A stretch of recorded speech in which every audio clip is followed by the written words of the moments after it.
Okay, so first we will find the time taken by the first stone to descend through height x. फिर देखेंगे time taken by first and second stone to reach the ground. तो according to information क्या होगा, the time taken by the first stone to reach to the point where it is, where the second stone is thrown. So let me make the denotations for those time. तो ये stone अगर यहाँ तक आने के लिए let us suppose it's taking t1 time, and this stone to reach the ground it is taking t2 time, t1 and t2, right? So what we have considered, t1 is the time taken by the stone to cover x distance. अब इस point पे मतलब यहां से जो time होगा that time will be t2, and let us consider the total time that is taken by the first stone to reach the ground. So can you tell me the relationship between t1 and t2?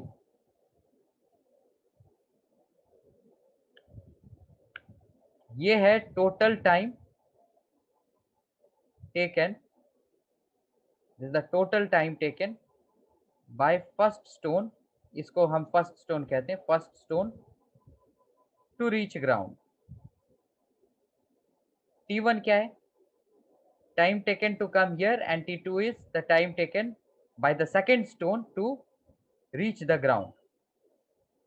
तो दोनों में अगर relation देखें तो capital T क्या हो जाएगा, small t1 plus t2, या t is equal to t1 plus t2, right?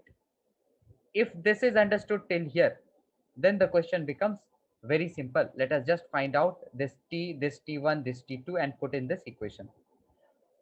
तो t क्या होगा, initial velocity 0, time taken t, and ये height that is the displacement.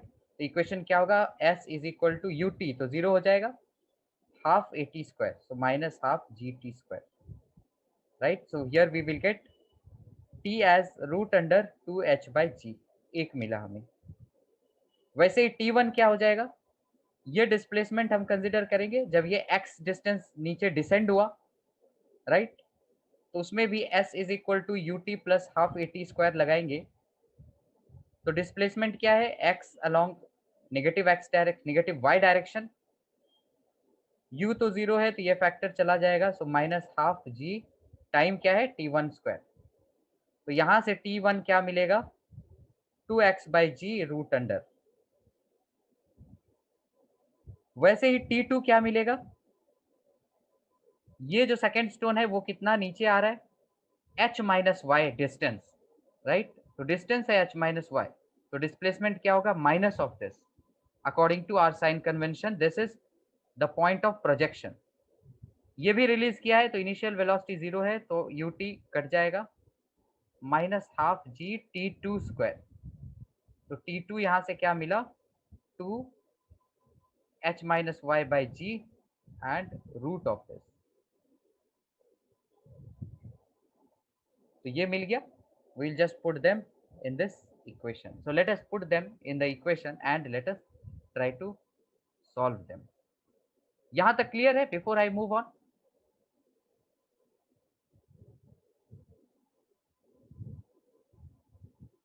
Okay.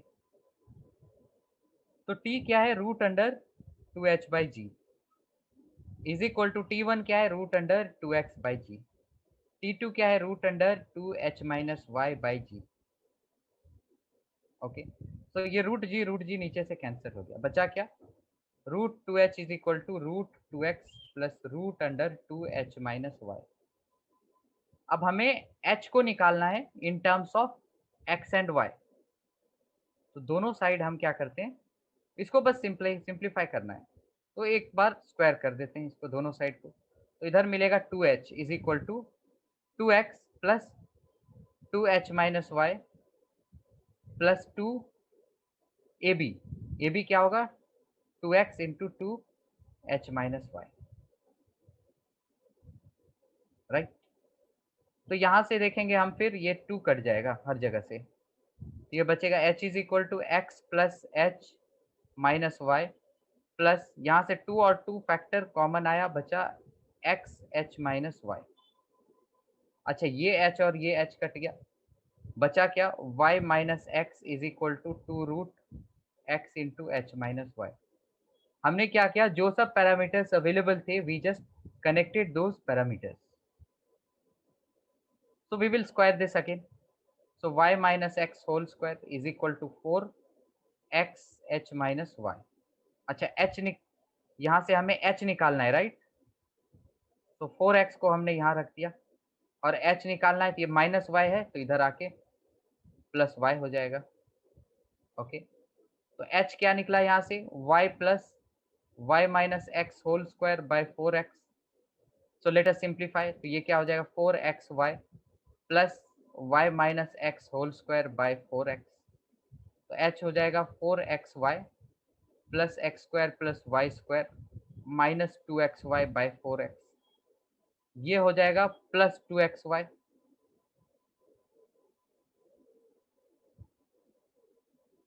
और यहाँ से हमें h क्या मिल जाएगा, x plus y whole square by 4x। And let us see what we have to prove. यही प्रूव करना था ना। ये क्लियर है सभी को? बस इसमें यहाँ तक से देखो, तो यहाँ से बस हमने मैथमेटिकल वे में सॉल्व किए हैं इस इक्वेशन के, टू गेट h। बाकी हमारा जो कॉन्सेप्ट है वो बस इतना सा है, finding, just relating the time.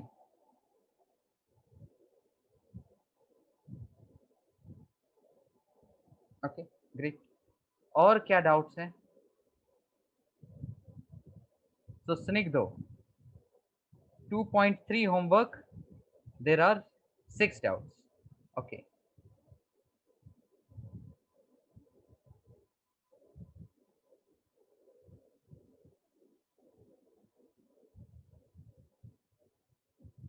कौन सा है ये, इन क्लास एक्सरसाइज है या होमवर्क है?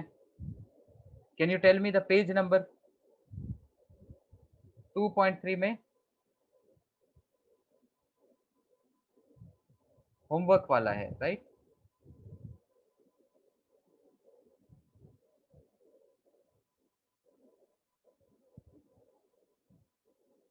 Okay,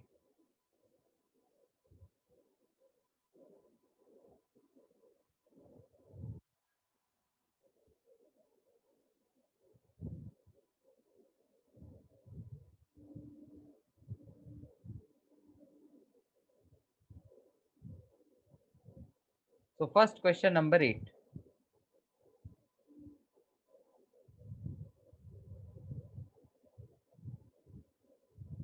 So you want me to completely solve this or just give you the ideas? Mathematical way में solve आप लोग खुद कर लेना, I'll just give you the description how to approach. It says particle moves, okay, particle moves along x-axis. Position is given by this. Determine its position at the instant it changes its direction. मतलब ये याद है, एक statement मैंने कहा था, वो हमेशा याद करना है, what gives the direction of motion, velocity. तो यहाँ पे डायरेक्शन चेंज की बात हो रही है, मतलब we have to determine velocity. तो इसको डिफरेंशिएट करेंगे dx बाई dt, तो हमें v मिलेगा 3 माइनस 8t, राइट? अब v पॉजिटिव कब हो रहा है, मतलब कि v इज ग्रेटर देन 0, तो मतलब 3 माइनस 8t ग्रेटर देन 0, मतलब कि t is less than 3 by 8। जब टाइम इतना हो रहा है तब वेलोसिटी क्या है, देखो पॉजिटिव है। और वेलोसिटी नेगेटिव कब होगा, 3 माइनस 8t जब लेस देन 0 होगा, when t is greater than 3 by 8।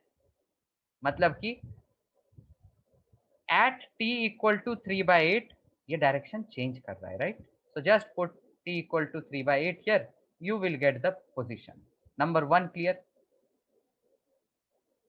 Number 2, you have to find the velocity when it returns to the position it had at t equal to 0. तो t equal to 0 पे position क्या है, यहाँ पर put कर देंगे 0, तो हमें मिलेगा 2। So you have to find velocity when it returns to the position at t equal to 0. तो पोजीशन 2 meters कब इसका होता है initially. So if we talk about velocity, you have to find the velocity. At what instant you have to find velocity? Velocity तो हमें मिला 3 minus 8t. So at what instant you have to find this velocity?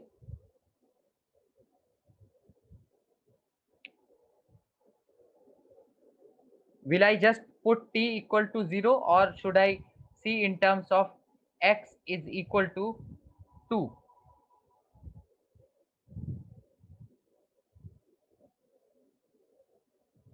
t equal to 0 पे देखें या x equal to 2 पे देखें? क्या ये दोनों सिचुएशन अलग हैं?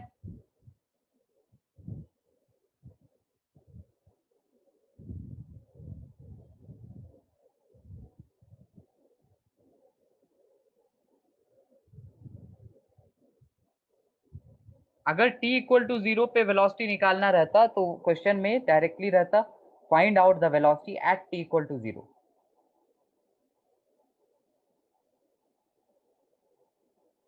ये डिस्प्लेसमेंट है, राइट? तो फाइनल पोजीशन और इनिशियल पोजीशन जब सेम हो तो हमारे पास टाइम क्या मिलेगा?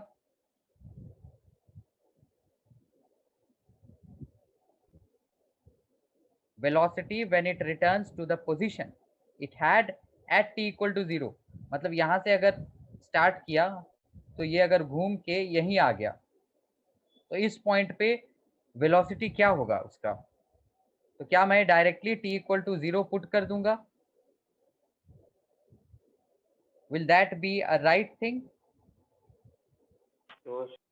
दैट वोंट बी राइट, क्योंकि यहां पर है velocity when it returns to the position it had at t equal to 0. तो यहाँ पे पोजीशन की बात हो रही है. तो हम क्या करेंगे यहाँ पर? We will use the given equation, और इस केस में हम पुट करेंगे ये फाइनल जो पोजीशन है वो 2, क्योंकि हमने ये 2 निकाला, right? So if we put here 2, what we will get? 2 equals to 2 plus 3t minus 4t square. तो यहाँ से हमें मिला 3t minus 4t square equal to 0, और यहाँ से t अगर कॉमन लिया तो 3 माइनस 4t इक्वल टू 0. तो यहाँ से दो टाइम मिला. एक तो t कैन बी 0, जबकि ये पॉसिबिलिटी है that initially it is at 2, या फिर t इक्वल टू 3/4 पे भी पॉसिबिलिटी है ये. सो इनिशियल वाला तो हम नहीं लेंगे ना, क्योंकि दूसरे पोजीशन पे वेलोसिटी क्या है that we have to find. So t equal to 3/4, so 3 minus 8 into 3/4. So we get 3 minus 6, that is minus 3 meter per second. This will be the right approach. ये समझ में आया हमने क्यों दूसरा टाइम मिला? We just looked at the possibility कि किस किस टाइम पे ये जो गिवन कंडीशन है ये सेटिस्फाई हो रहे हैं, क्योंकि इनिशियल कंडीशन पे तो हमेशा सेटिस्फाई होंगे. और इनिशियल t इक्वल टू 0 देखो तो वो तो वेलोसिटी श्योर है 3 मीटर पर second. Put t equal to 0 here, right? अगर ऑप्शन में रहता 3 माइनस 3, या ये दो कुछ और रहते 4 और फिर -4. So although this is not a right approach, but I would have thought कि अगर इनिशियली मैं देखता वेलोसिटी क्या है, t 0 पे डाला तो 3 मीटर पर सेकेंड. अब बोल रहा है रिटर्न हो रहा है, तो मेरा लॉजिकल माइंड कहता कि -3 हो रहा है ना? रिटर्न हो रहा है, -3 हो रहा है अपोजिट डायरेक्शन में. But remember this is not right approach, क्योंकि इट्स नॉट नेसेसरी कि ऑब्जेक्ट ऐसे करके ऐसे मूव हो रहा है. ये ऐसे भी हो सकता है, right? But since this question is from motion in 1D, तो हम ये लॉजिक अप्लाई कर सकते हैं. And you can see it has also mentioned a particle moves along x-axis, मतलब ये 1D ही है, right? तो ये logic can work. तो दोनों ways clear हैं. And let us see number 12.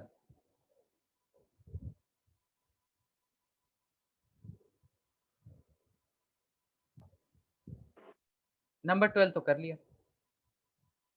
Number 16. Keep checking the answers. Okay. Number 16 let us do. ये क्या है, इसका बस आइडियाज देंगे क्योंकि this is simple. Particle projected vertically upwards, T1 T2 be the times at which its height is h while ascending and descending respectively. T1 time पे क्या है हाइट, उसका h है, and T2 be the times at which it's at height h. मतलब कि ये the particle ऊपर से जाके घूम के फिर यहां पर आ रहा है, तो ये टाइम है T2 दिया हुआ. Now you have to find out h. कुछ ऐसा सिचुएशन है, राइट? तो यहां पर भी देखेंगे तो टाइम को हमें रिलेट करना पड़ेगा.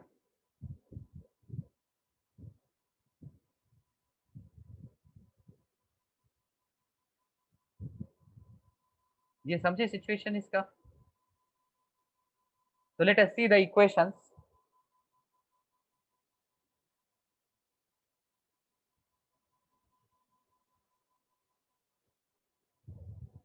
अच्छा, एक तो हम इक्वेशन से इसको कर सकते हैं, पहले इक्वेशन से ट्राई करेंगे, और दूसरा मैथमेटिकल अप्रोच होगा, लॉजिकल अप्रोच होगा. क्योंकि if I am able to get a quadratic equation of degree 2 जिसका होता है, तो मतलब उसके दो रूट्स होते हैं. तो अगर डिस्प्लेसमेंट h है और मैंने कोई क्वाड्रेटिक इक्वेशन t के टर्म्स में फॉर्म कर लिया, तो उस इक्वेशन के दो रूट्स होंगे T1 and T2. So we can definitely find that. तो पहले इक्वेशन के टर्म्स में देखते हैं.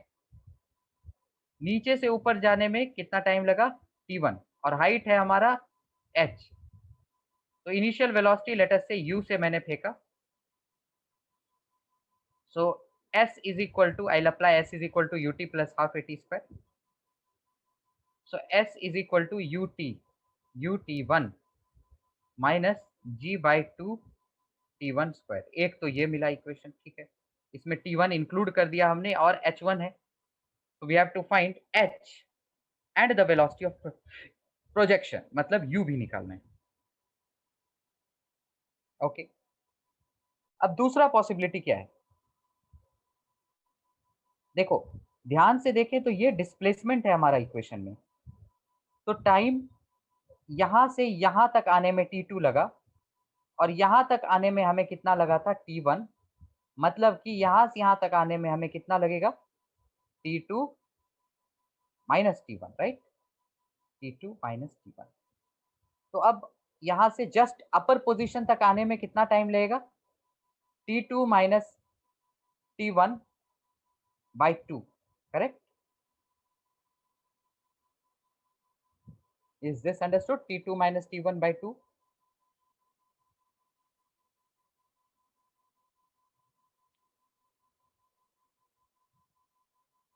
अच्छा, now let us take that T2 time. तो अगर हम T2 टाइम लेंगे तो फिर भी हम देख रहे हैं डिस्प्लेसमेंट तो वही हो रहा है. यहां से पार्टिकल चल रहा है और यहां पहुंच रहा है, तो चाहे वो ऐसे चले या फिर ऐसे घूम के आए, डिस्प्लेसमेंट तो h ही हो रहा है, राइट? तो h is equal to u T2 square होगा minus g by 2 T2 square. Second equation समझ में आए? मतलब हम फर्स्ट और टू को देखें तो उसमें हमारा h is equal to u t plus g by minus g by 2 t square, ये हमारा इक्वेशन है, जिसके की रूट्स क्या है, T1 and T2, right? Roots वही होता है ना जिसके जिस वेरिएबल के जगह हम उसको पुट करें तो वो इक्वेशन सेटिस्फाइड होना चाहिए. तो अगर T1 और T2 रूट्स है तो पहले इसको हम अरेंज करते हैं. तो 2h equals to 2ut minus g t square. यहाँ से हो जाएगा g t square minus 2ut plus 2h is equal to 0. If I see the sum of roots here, या फिर डायरेक्टली यहाँ से टाइम तो निकाल सकते हैं ना, t equals to using quadratic formula minus b plus minus root b square minus 4ac 4 into 2h into g divided by 2a. ये t निकाला हमने, मतलब कि अच्छा, इसको और सिंप्लीफाई कर देते हैं। t is equal to 2u plus minus ये 4 और ये 4 से 2 बाहर आया, root under u square minus 2hg by 2g। तो 2 2 कैंसिल हो गया, तो t हमें मिला u plus minus root u square minus 2hg by g। अब यहां से हम we can conclude that t1 is u plus root u square minus 2hg by g, और t2 है u minus root u square minus 2hg by g। Okay, so from here what we need to figure out,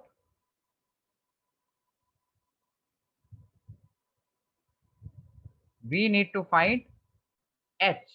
तो h किनके terms में होंगे, t1 t2 के terms में होंगे, और u भी निकालना है।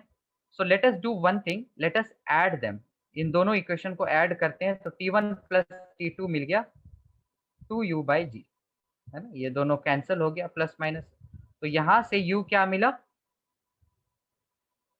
t1 प्लस t2 इंटू जी बाय 2, ये हो गया initial velocity of projection. Tell me, is this understood? Initial velocity कैसे निकाला, तब हम h निकालेंगे। Yes Renuka, where is the doubt, you can let me no.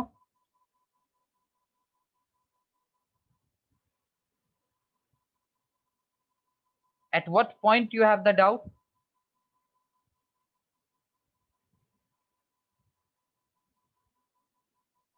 यहां से देखो, यहां से तो हम सिर्फ मैथमेटिकल सॉल्व किए हैं इसको, ये मिल गया, इसके दो रूट्स होंगे, वहां से बस हमने मैथमेटिकल वे में सॉल्व किया है इसको।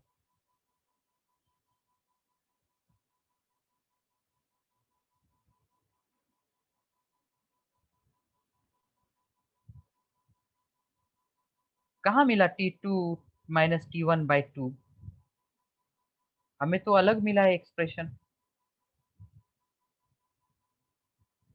t2 माइनस t1 बाई, अच्छा ये, अच्छा उस एक स्टोन को यहां तक जाने में लगा t1, और कंडीशन था कि यहां से जाके फिर वापस आने में लगा उसको t2। तो मतलब इस पॉइंट से इस पॉइंट तक आने में कितना लगा,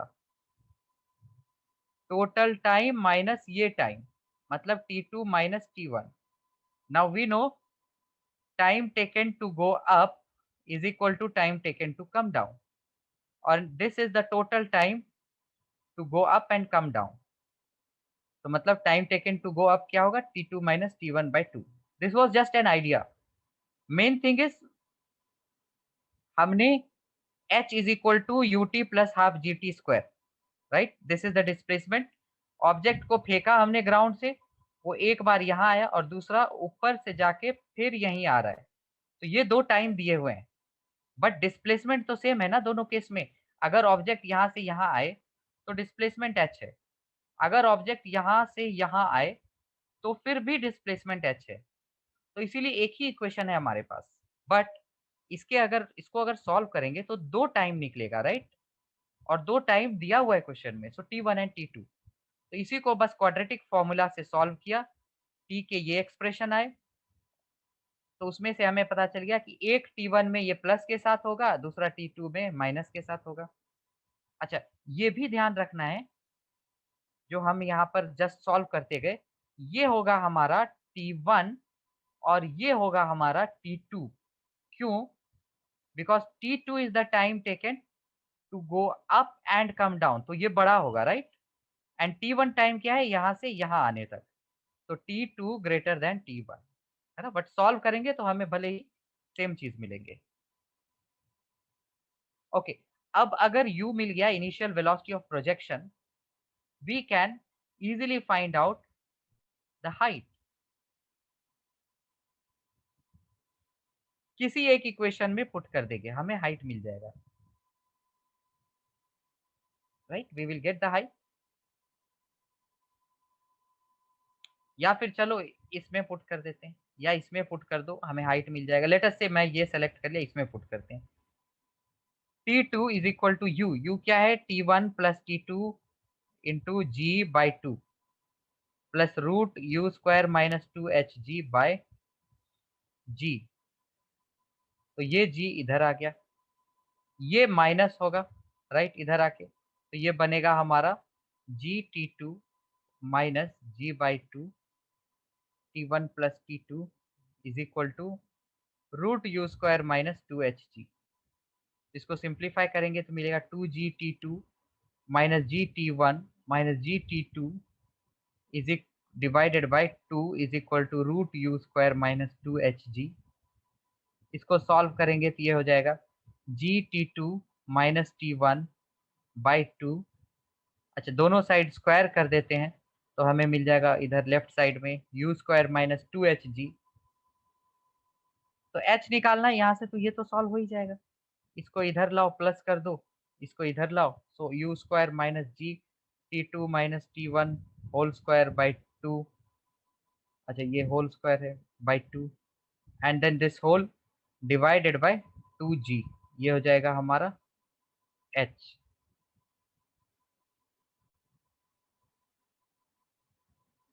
ये क्लियर है सभी को ये question? we have to also take into consideration the mathematical way। और ये समझना है कि ये जो s is equal to u t plus half a t square use कर रहे हैं वो क्या है, उसमें s डिस्प्लेसमेंट है।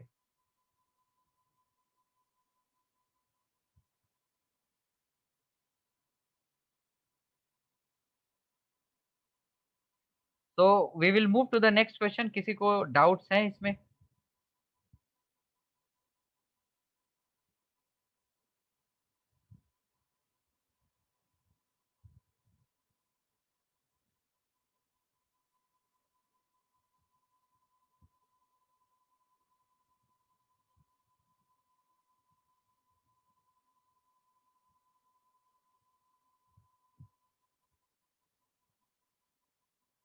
Page 51 question 17। अच्छा ये भी बाकी थे ना? Okay question 17 19 21।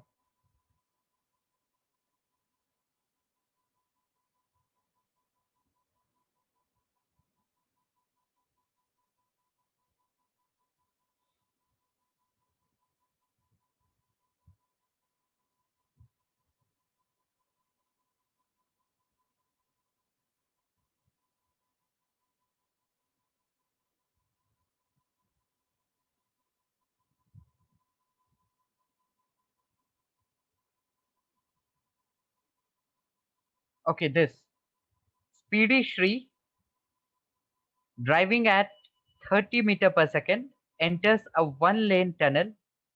She then observes a slow moving van 155 meters ahead traveling at 5 meter per second.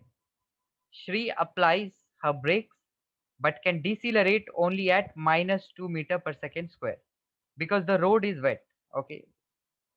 Determine the distance of closest approach between the two vehicles. And they have given us what is the distance of closest approach. Minimum distance attained between the two objects in the case is like above.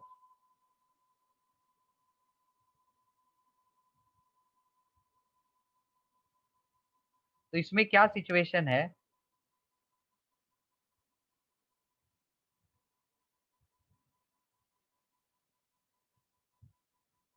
ये देखो retardation जो हो रहा है उसका purpose क्या है?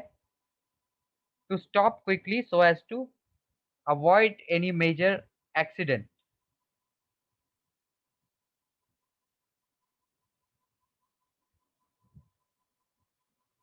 सो ये रहा speedy Sri travelling at 30 meter पर सेकेंड। कहाँ एंटर कर रहे हैं? A one lane road.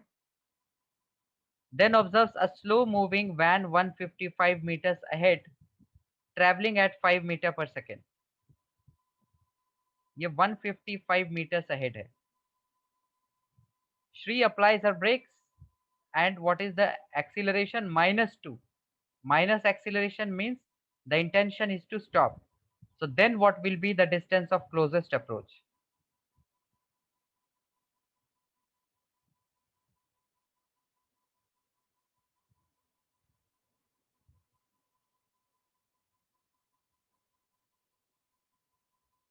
तो इस केस में देखो, तो अगर किसी एक ऑब्जेक्ट को हम रेस्ट पे कर दें, then the situation can be simplified. अच्छा, ये जो ट्रेवल कर रहा है, okay, we are talking about distance of closest approach, मतलब दे आर अप्रोचिंग, राइट। तो ये 5, सिचुएशन ये भी हो सकता है 5 उधर हो, बट ये डेफिनेटली 5 मीटर पर सेकेंड ऐसे हो रहा है।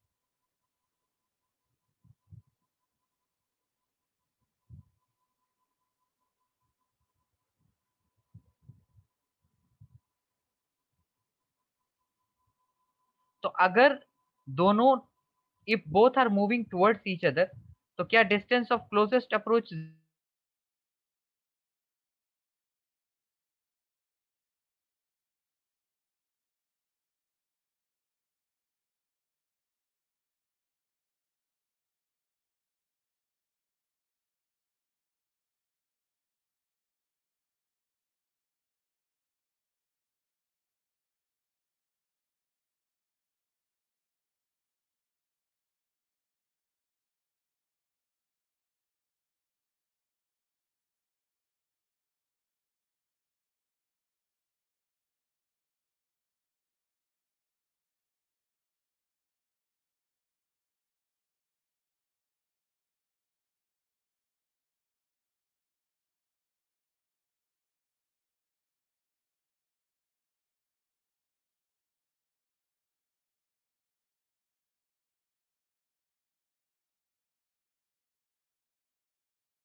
yes, so okay, my connection just went off.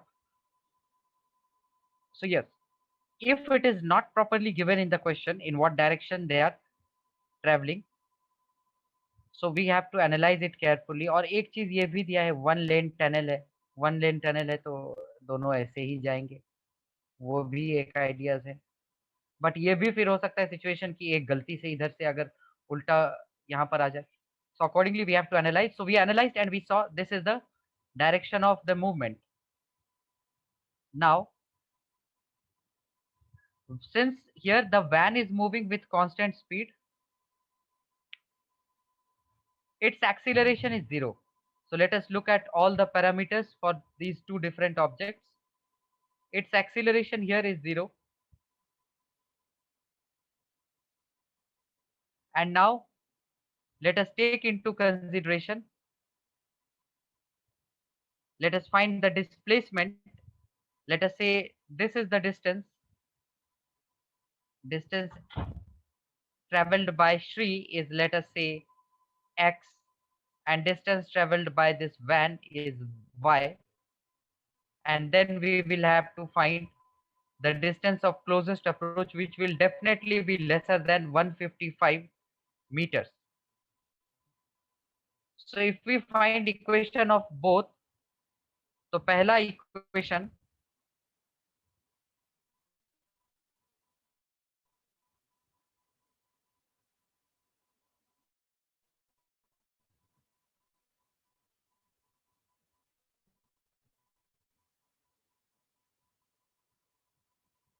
तो पहले by Sri u t means 30 times t minus half a, तो ये 1 t² ये होगा distance travelled by Shri.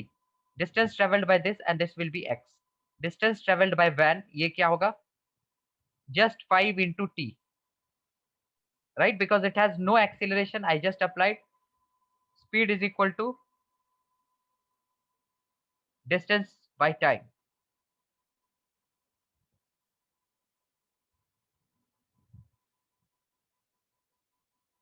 Okay, so first we will see here कि अगर ये दोनों कुछ पोजीशंस ट्रेवल करते हैं, कुछ डिस्टेंस ट्रेवल करते हैं, and these two positions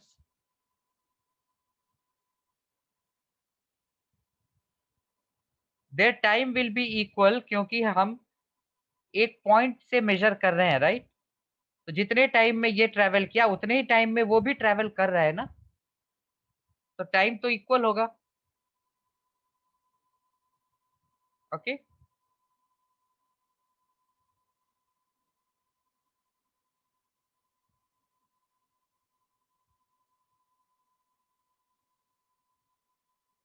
okay. तो पहले हम ये भी केस देख लेते हैं कि क्या इसमें कोलिजन पॉसिबल है क्या। अगर कोलिजन हो रहा है तो आंसर हमारा डायरेक्ट 0 हो जाएगा। सो let us see whether collision is possible और नॉट। तो अगर कोलिजन होगा तो दोनों का पोजीशन क्या होगा? पोजीशन सेम होगा, राइट?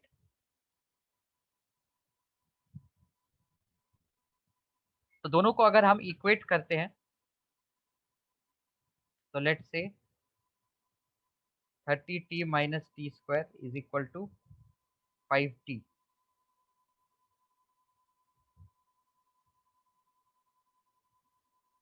अच्छा, इस अगर हम डिस्प्लेसमेंट ये जो इक्वेशन निकाल रहे हैं इक्वेट तब कर सकते हैं जबकि हम किसी एक पॉइंट को ओरिजिन माने और उसके रेस्पेक्ट में these equations we will determine.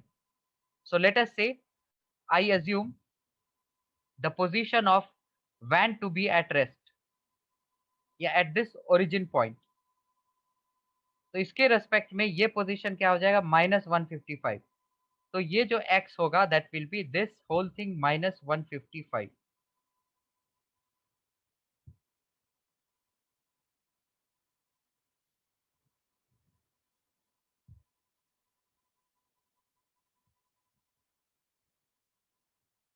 Okay, and from here we will just solve. So when we solve we get the value of t. तो अगर possible values of t मिला that means their position is same at some point of time and the collision is possible. तो distance of closest approach उस case में हम 0 ले सकते हैं, बट अगर नहीं हुआ then we have to solve in a different manner which is quite lengthy process.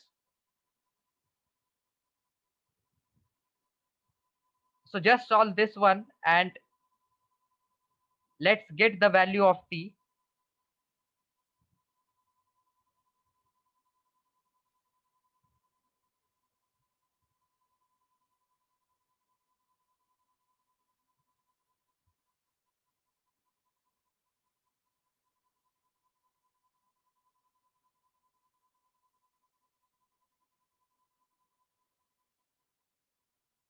So what value you get for t?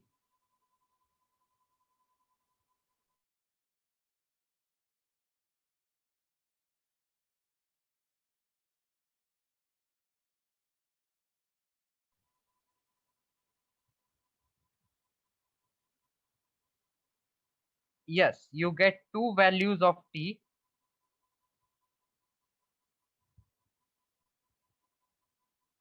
So from this two values what is the possibility कि हो सकता है कि ऐसे ये वाला वैन जो है, वैन जा रहा है और ये इसको एक बार हिट करे और फिर ये रुक जाए, फिर इसके मोमेंटम कंटिन्यू रहे और फिर हिट कर दे। So at least one value we must get. तो अगर एक भी वैल्यू आ रहा है ना तो then distance of closest approach in this case we can conclude it to be 0।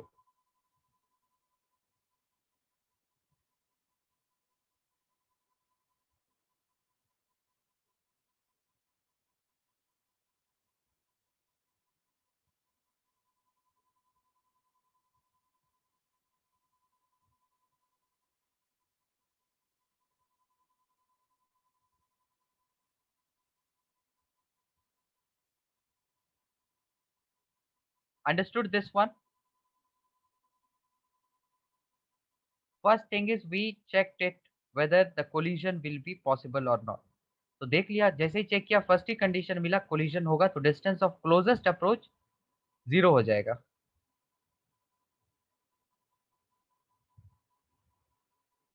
Okay, next one we will do number 19.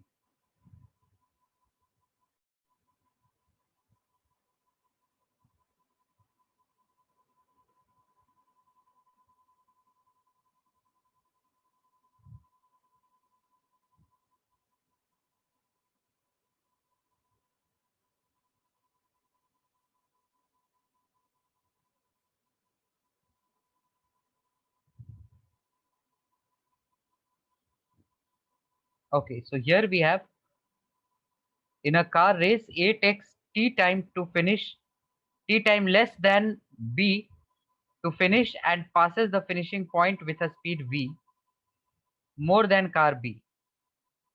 So let us suppose कि ये A और B यहाँ से चल रहे हैं.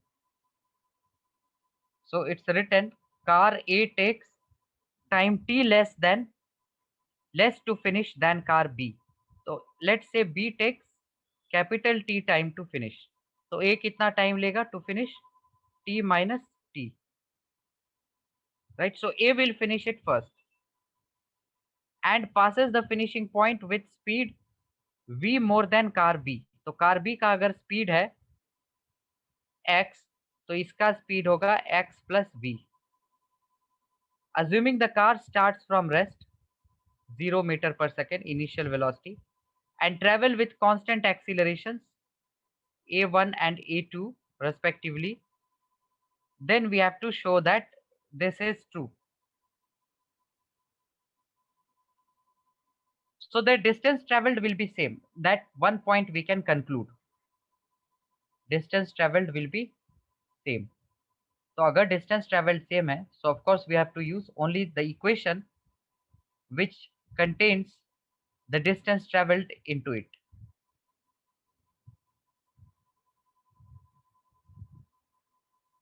तो जो फाइनल इक्वेशन देख रहे हैं उसमें v है and a1 a2 and t है.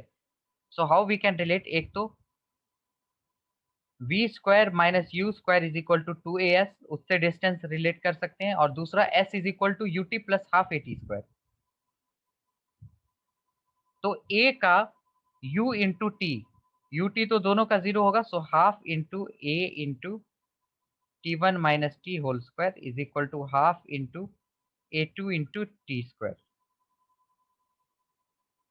So from this we see that there is no involvement of v which is to be proved. तो ये s is equal to ut plus half at square के बदले let us now use 2as is equal to v square minus u square. So s क्या हो जाएगा, v square minus 2 square u square by 2a, right?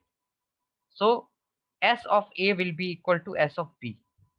तो a का final velocity क्या है, x plus v whole square minus u square, तो 0 है तो वो फॉर्मूला ये मॉडिफाई हो जाएगा. This divided by 2a1 is equal to x square by 2a2. So this gets cut, and from here x plus v, x को इधर लेते आया तो whole square is equal to a1 by a2. तो ये हो गया root of a1 by a2. तो यहां से डिवाइड करेंगे तो मिलेगा 1 plus v by x is equal to root of a1 by a2, and from here we get x is equal to x by v is equal to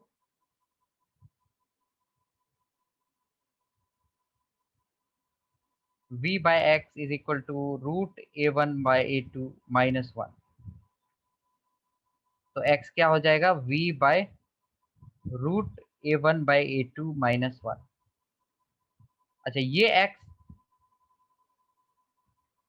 is equal to this thing, नहीं,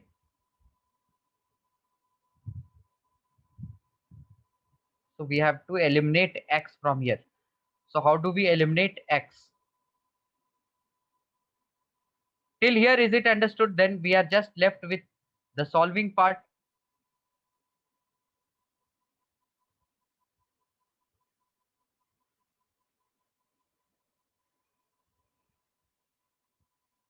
Okay, all right.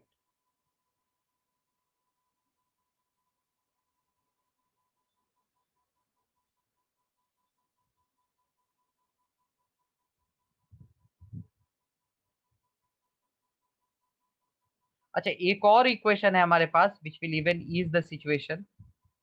हमें क्या करना है, बस relate करना है। So final velocity x plus v equals u plus a t, so a one into t minus t. तो इसमें भी क्या होगा, final velocity is u plus a into t, right? So I applied v equals to u plus at for both the cars. This will be more simpler. So from this we can eliminate x because we do not want x. तो हम subtract कर देंगे तो मिलेगा v equals to a1 t minus a1 t minus a2 t. Now here we have to just eliminate capital T from here. So capital T we can eliminate from here. No need for this equation. We can use this equation. तो यहाँ से इसको लेते हैं and we will simplify this.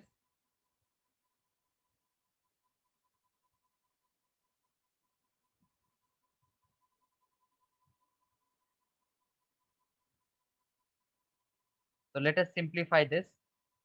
तो यहाँ से हमें t बस सॉल्व करना है। तो let us take the root. तो हाफ हाफ कैंसिल हो गया, a1 by a2, अच्छा a2 by a1, इसको इधर लेते हैं, is equal to t minus t by t whole square, तो ये रूट हो गया। So this is 1 minus t by t is equal to root a2 by a1। तो यहाँ से t निकालेंगे और यहाँ सब्सटीट्यूट करेंगे, we will get the answer.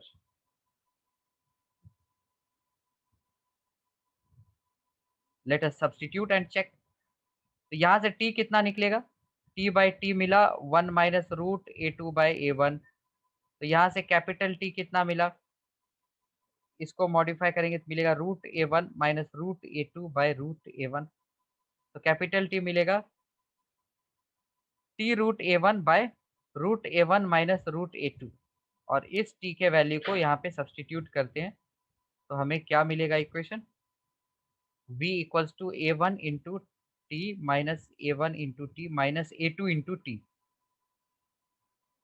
तो let's take these both terms common, तो v मिल जाएगा a1 minus a2 into T, T क्या है, t root a1 by root a1 minus root a2 और माइनस a1 t। तो let us simplify. तो v क्या हो जाएगा, इनको ऐड करेंगे दोनों फ्रैक्शन को, a one into t root a one minus t root a one into a two minus इसको इन दोनों से मल्टीप्लाई करेंगे, तो a one root a one t plus a one root a two into t divided by root a one minus root a two. तो we will just see कि कुछ यहाँ पर कैंसिल हो रहे हैं, ये कैंसिल हो रहा है और हमारे पास बच रहा है t a one root a two minus a two root a one by root a one minus root a two. अब इन दोनों में भी कॉमन लेंगे तो हमें मिलेगा v इक्वल्स टू टी, इन दोनों में से ले लेते हैं root a one a two common लिया तो यहाँ पर आएगा रूट ए वन और यहाँ पर आएगा रूट ए टू और नीचे है root a one minus root a two. तो ये कैंसिल होगा और हमारे पास बच गया equation t root a one into root a two. Is this understood? बस हमने सॉल्व किया है, दो इक्वेशन लिया है और दोनों इक्वेशन को साइमल्टेनियसली सॉल्व किया है। एक तो ये यूजिंग v इक्वल्स टू u plus a t and another they are traveling same distance, so s equals to ut plus half at square. So this equation and these three equations we solved based on in what terms the result is required.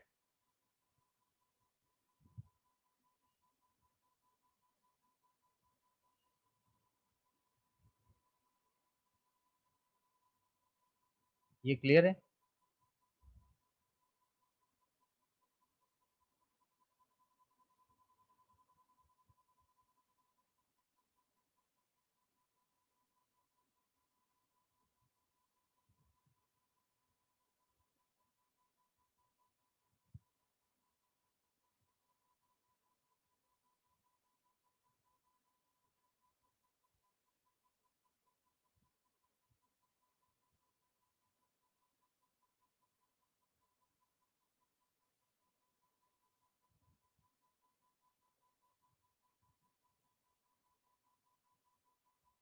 Okay, so the next question we will move, number 21.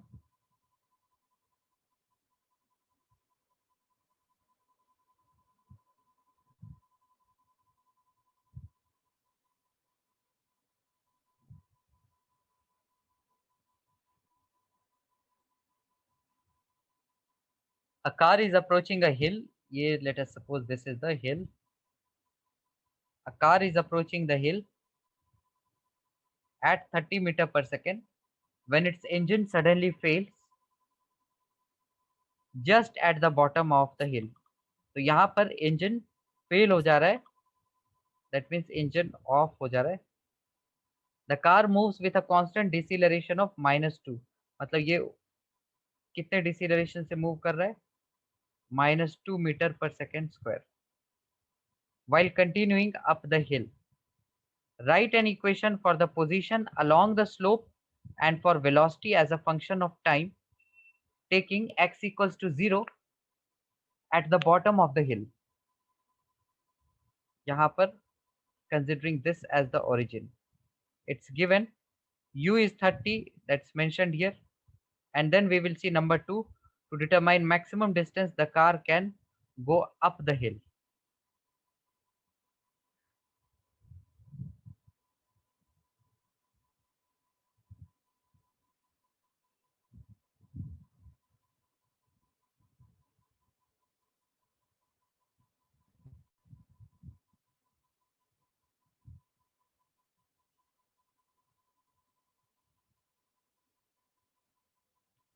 किस case में जी लेना है? Acceleration जब mentioned है ना, जब acceleration mentioned है मतलब कि here they have given you the effect combined with g.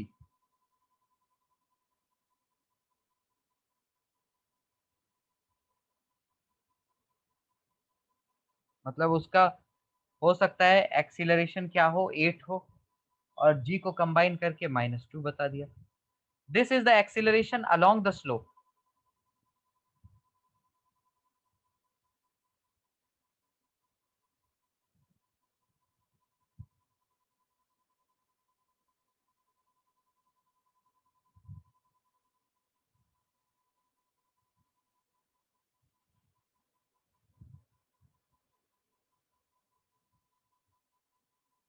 ये कुछ ऐसा सिचुएशन है.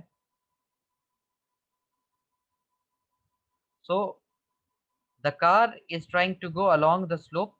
तो ये हो सकता है कि कार इस पॉइंट पे आके रुक जाए. सो the car will may stop at this point, and while going up its deceleration is -2.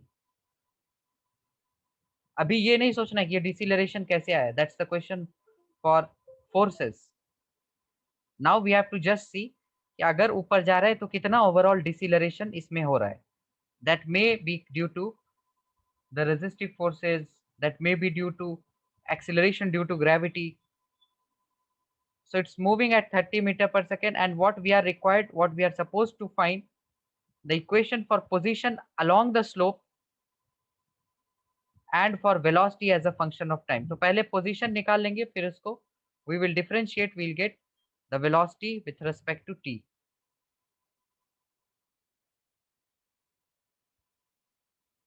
So if we talk about initial movement, it says car is approaching a hill at 30 meter per second, and then it suddenly its engine fails. तो initial जो equation होगा हमारा with respect to origin, x direction में क्या होगा, जो displacement होगा, this displacement, let us say the displacement is x. So x will be u into t. u क्या है, 30, तो 30t minus half into 2 into t square. तो x क्या मिल गया, 30t minus t square. This is for the position as a function of time. So now you have to find velocity as a function of time. So just differentiate this, you get 30 minus 2t. And then we have to find the maximum distance that the car can go up.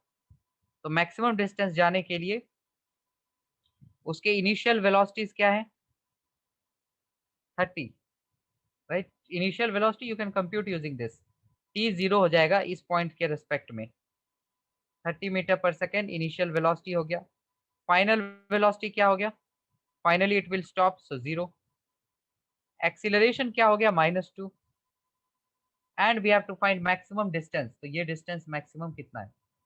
So 2as v square minus u square. तो यहाँ से -4s is equal to -900 और s मिल जाएगा -225 plus 225 meters. Is this understood?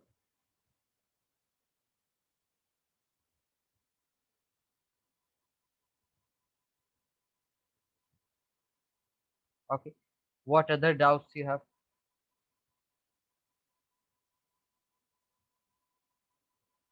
जो भी है आज ही करना है ये 2.3 तक।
Okay, so no doubt, then we can just progress ahead because we have already talked about relative velocity in the last class. That was the final thing left in this motion in 1D.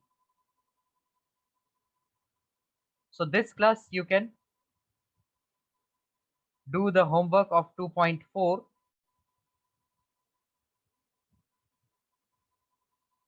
and after that you can even do the TPPs. So from 2.4 we have few questions from the in class exercise. We will just do them.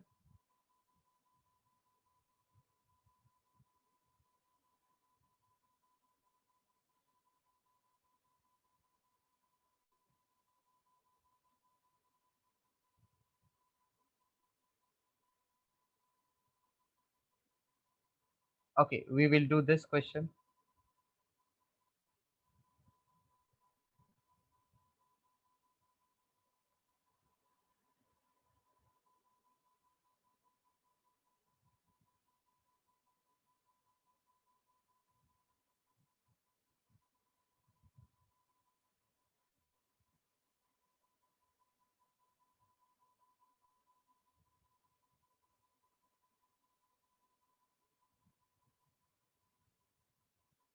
Yes, Ankit, are you doing?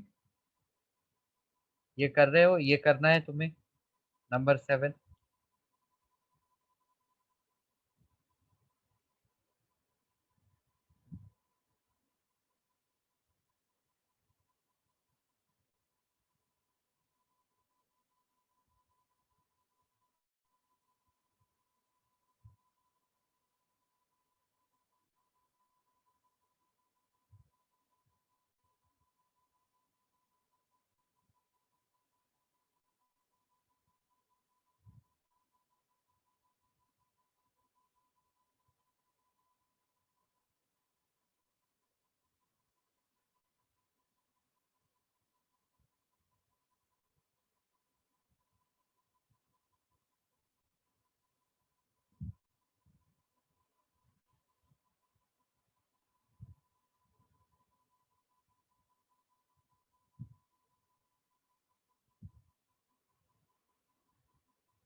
So quickly we will do this.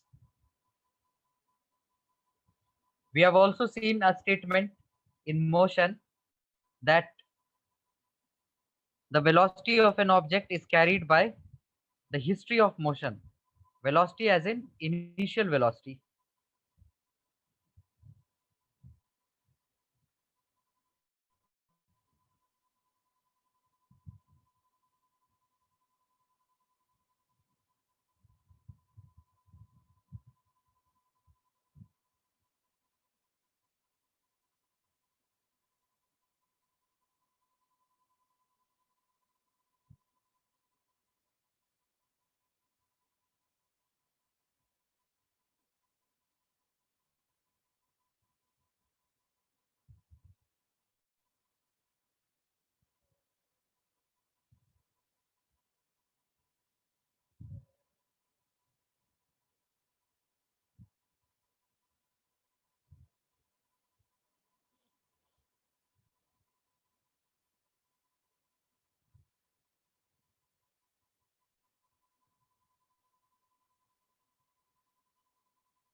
You all can find the speed. I haven't given the direction.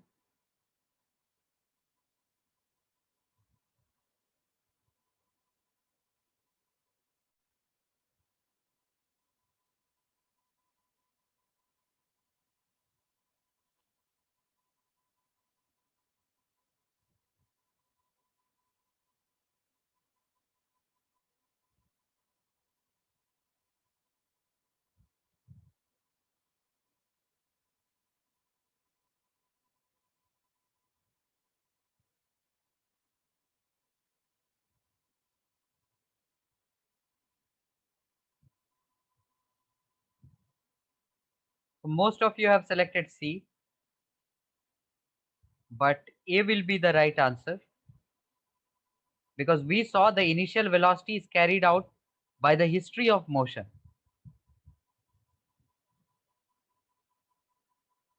So it says a balloon throws a man in the balloon throws a stone downwards with a speed 5 meter per second with respect to the balloon. 5 meter per second with respect to the balloon. That means initial speed is given to it is 5, and here the frame of reference is the man, so u is 5. The balloon is moving upward. यहाँ दिया हुआ है ना balloon ऊपर जा रहा है मतलब initial velocity का direction भी ऊपर रहेगा. It is carried out by the history of motion with a constant acceleration. It is also accelerating. अब acceleration क्या है? 5 meters per second square. A is 5 meters per second square. What will be the velocity of the stone relative to the man after 2 seconds? तो ये जो acceleration है, this is the acceleration of the man who is in the balloon who is moving up. So A is 5 meter per second square. But एक बार जो stone को हमने फेंक दिया इस पे क्या एक्सीलरेशन एक्ट करेगा? Acceleration due to gravity. So that is 10 meter पर सेकेंड स्क्वायर नीचे की तरफ, सो -10.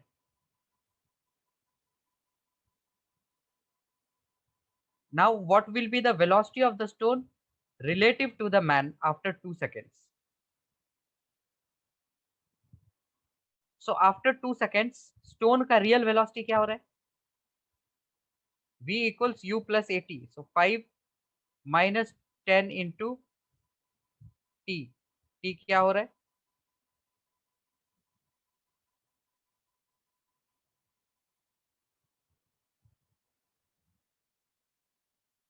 2 seconds, right?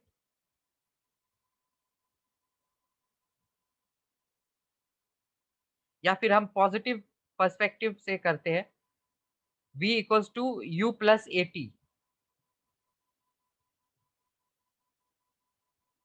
and here we get the speed of the balloon after 2 seconds. And what will be the speed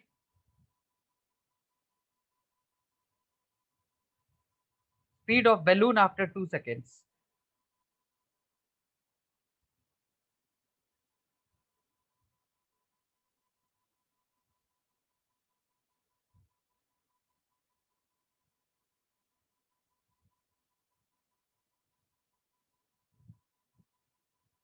It says here, what will be the velocity of the stone relative to the man after 2 seconds? So velocity of the stone we have to find. Let's just indicate here the situations and the things we need. Velocity we need to find relative to the man after t equal to 2 seconds. 2 second के बाद velocity क्या होगा?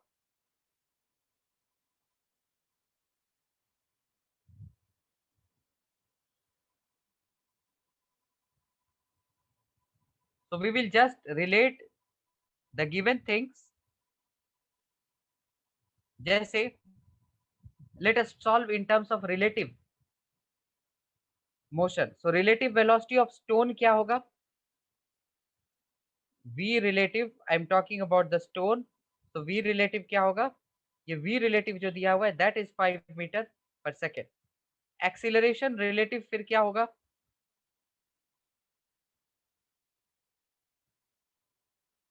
15 होगा, right, because it's moving up with 5 and it's accelerating down. तो दोनों opposite direction में हमने देखा था, ये ऐड होते हैं.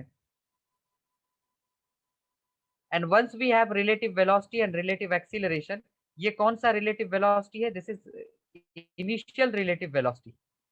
सो it should be u relative. तो v रिलेटिव क्या होगा? u relative plus a relative into t. तो u रिलेटिव क्या है? 5. a रिलेटिव क्या है? 15 into 2. So answer will be 35 meter पर second. So A will be the correct one. Most of you have given the answer C. It's not C.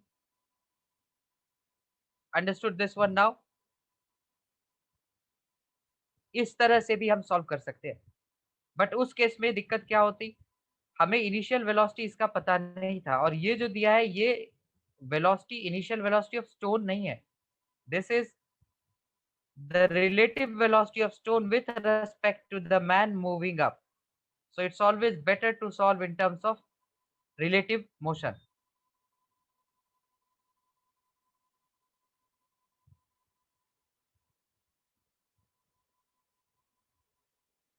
Okay. So no one has doubt, then we'll do another question.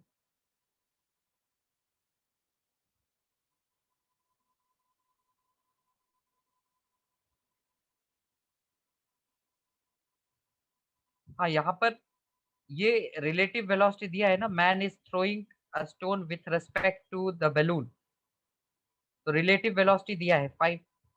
Relative acceleration निकालेंगे, क्योंकि one side throw the stone, तो stone पे जो acceleration act करेगा वो इस direction में act करेगा 10 मीटर पर सेकेंड स्क्वायर. और the man is moving up with an acceleration of 5. दोनों में रिलेटिव एक्सीलरेशन क्या होगा? 15, because in opposite direction they get added up because their separation is increasing. अब हमें पता है v इक्वल्स u प्लस 80. तो ये इक्वेशन तो तब वैलिड होता जबकि ये सारी चीजें एब्सोल्यूट है, पर जब रिलेटिव है तो ये सारी चीजें रिलेटिव होंगे. A relative, u relative, v relative. T relative मतलब कुछ नहीं होता है, because t is always constant for all the objects. Okay, let us do this one.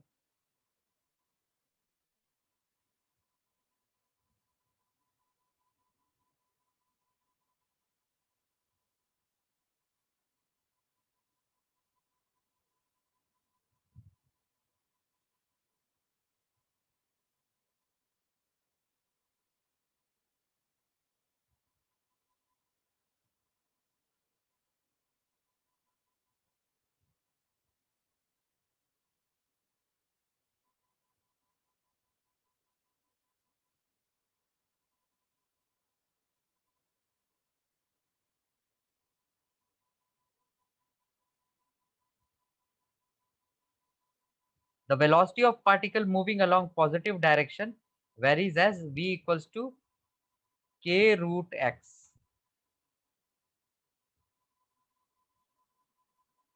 K is positive constant. Assuming that at the moment t equal to 0, particle was located at x equal to 0. Find time dependence of velocity and acceleration. ये velocity दिया हुआ है, but this is dependent on position. You have to get the velocity function with respect to t.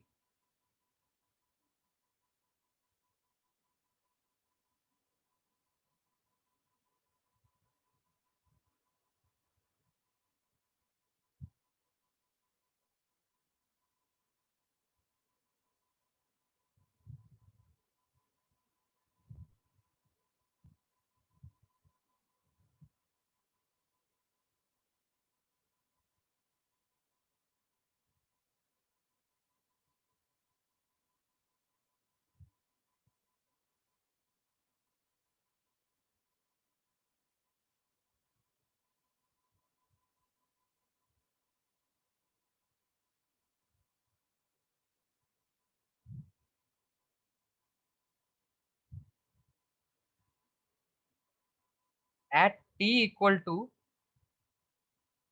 0, v is equal to 0.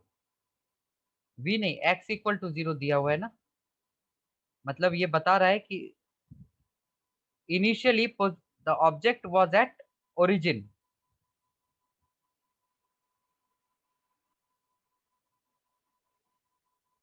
So you have to find time dependence of velocity and acceleration. ये जो velocity है, that is dependent on the displacement, or you can say the position.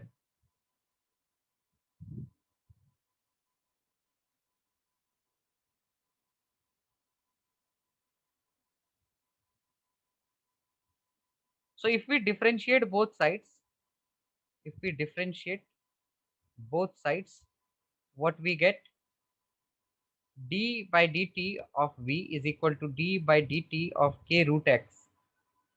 So this is acceleration, right? dv by dt is acceleration, and k is constant, root x differentiation, it is 1 by 2 root x.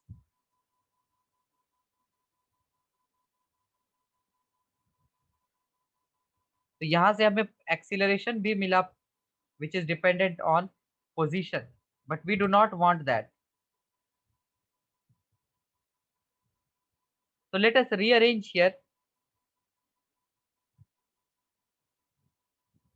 ये भी correct है, but इससे भी हमें acceleration जो मिलेगा that will be dependent on position. So instead we can take this and write v as dx by dt and equal to k root x. So dx by root x is equal to k dt. So if we integrate both sides, we get x to power minus 1 by 2 integration dx is equal to ये तो k t and the limit will be 0 0 t and x, right? Because at t equal to 0, particle is at 0. So if we integrate, we get x to power n plus 1, that is 1 by 2, and here also we have 1 by 2. So overall we get 2 root x equals to kt. तो यहाँ से position क्या मिल जाएगा, k square t square by 4. So you can see this is the thing which we got, the position which is dependent on time, k square t square by 4. तो एक बार position dependent on time मिल गया, we can find velocity, differentiate both sides. तो k square by 4 constant है, t square का differentiation 2t. So this is the velocity, that is k square t by 2. Acceleration के लिए फिर इसको differentiate करेंगे, ये कांस्टेंट मिल जाएगा k square by 2, because t का डिफरेंशिएशन 1 होता है.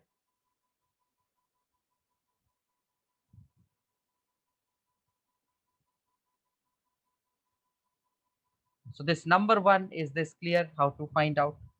You can see I have approached this way also, but it was not possible to get even a in terms of t. Okay. Number 2, then let's do average velocity of the particle averaged over the time and the particle takes to cover first s meters of path. What will be the average velocity? तो velocity का जो expression मिला, v is dependent on time by the expression k square t by 2. You have to find average velocity. अच्छा, position लेते हैं, right? Average velocity का formula क्या देखें? ये रहता है change in position by change in time. तो change in position, it says to calculate average velocity over the time that the particle takes to cover first s meters. तो first s meters cover करने के लिए कितना time लगेगा? Just equate this with s, you will get the time. तो s is equal to k square t square by 4. तो t यहाँ से मिलेगा 2 रूट s by k. तो इतने टाइम में एवरेज वेलोसिटी क्या होगा? So just put in the equation. V average will be change in position. तो change in position क्या दिया हुआ है? S दिया हुआ है, right? Change in time, what we got? 2 root S by K. तो इसको रीअरेंज करने पे हमें मिलेगा K root S by 2.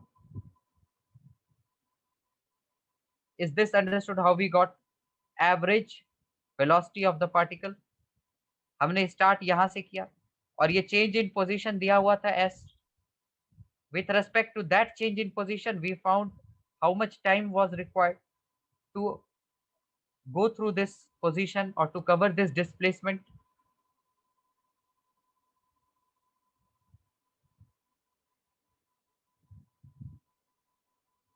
Where exactly you have the doubt? Second वाला में where exactly you have the doubt? First वाला समझ सकते हैं, but second वाला में we have used directly the equation. Average velocity होता है change in position by change in time. Change in position question में दिया है ना? Averaged over the time particles takes to cover first s meter. तो change in position दिया हुआ है s. अब चेंज इन टाइम कितना होगा? तो उसके लिए हमने लिया ये first equation, x equals to k square t square by 4. तो ये position is dependent on t. जब ये पोजीशन s हुआ तो टाइम कितना होगा उसको करने के लिए यहाँ पर s पुट कर दिया हमने और यहाँ से इसको सॉल्व करके हमने t निकाला और उस t को यहाँ पर पुट कर दिया. सॉल्व किया तो हमें मिला t is equal to 2 root s by k because we needed t. t के लिए ही हमने ये किया है टू गेट t. नहीं तो हमारे पास तो एक्सप्रेशन था ही, average velocity can be computed using this one.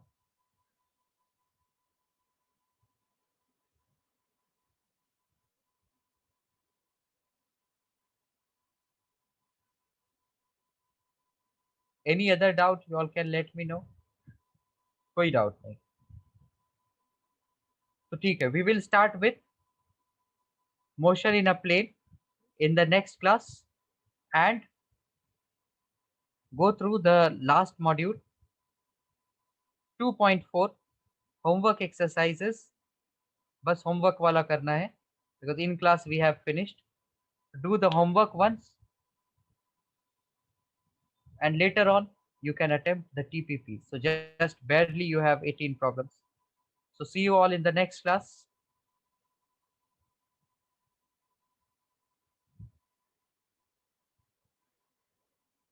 जो doubts हैं just collect them and we will solve them together in the next class before starting motion in a plane.